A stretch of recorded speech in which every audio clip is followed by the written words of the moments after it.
যুদ্ধের শুরুতেই ইরানের সর্বোচ্চ ধর্মীয় নেতা আয়াতুল্লাহ আলী খামেনি ও গুরুত্বপূর্ণ নেতাদের যৌথ হামলায় হত্যা করে ইসরায়েল ও যুক্তরাষ্ট্র। সে সময় তারা গুপ্তচরদের তথ্যে তাদের অবস্থান শনাক্ত করে হামলা চালিয়ে সেটিকে তাদের চরম সাফল্য বলে উদযাপন করেছিল।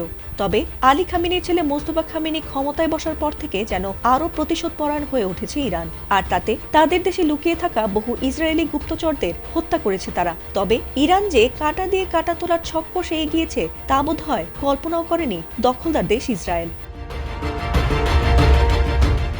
এ যেন ঘরের শত্রু বিভীষণ। নিজেদের শক্তিশালী ও সুসংগঠিত বলে গর্ব করে আসা ইসরায়েলি সেনাদের এবার মাথা নুয়ে দিয়েছে তাদেরই সেনারা। তাদের হয়ে কাজ করেও ইরানের কাছে নিয়মিত গোপন ও গুরুত্বপূর্ণ তথ্য পাচার করত বহু ইহুদি সেনারা, আর তাতেই ইরান সম্প্রতি এতবার নিখুঁত ও বিধ্বংসী ক্ষেপণাস্ত্র হামলা চালিয়েছে ইসরায়েলের বিভিন্ন গুরুত্বপূর্ণ স্থানে, যাতে রীতিমতো ধ্বংসস্তূপে পরিণত হয়েছে দেশটি। যদিও ইরানের এতটা সঠিক অবস্থানে নিখুঁত হামলায় বরাবরই দুশ্চিন্তা বাড়ছিল নেতানিয়াহু প্রশাসনের, তবে এবারের কারণ হিসেবে তারা যা খুঁজে পেয়েছে তাতে যেন মাথায় হাত ইহুদি সেনাদের।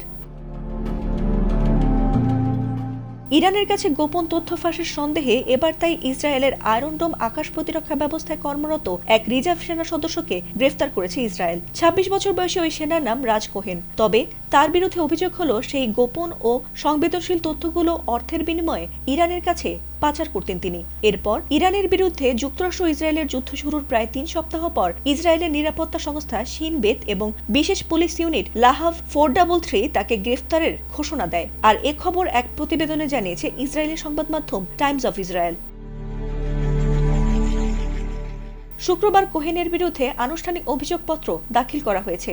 ইসরায়েলি কর্তৃপক্ষ জানিয়েছে, চলমান সংঘাতে ইসরায়েলের শত্রুরা গুপ্তচর নিয়োগের চেষ্টা করছে, বিশেষ করে সামাজিক যোগাযোগের মাধ্যমে। একইভাবে ইসরায়েলও ইরান ও লেবাননে এ ধরনের কার্যক্রম চালাচ্ছে বলে জানিয়েছে দেশটি।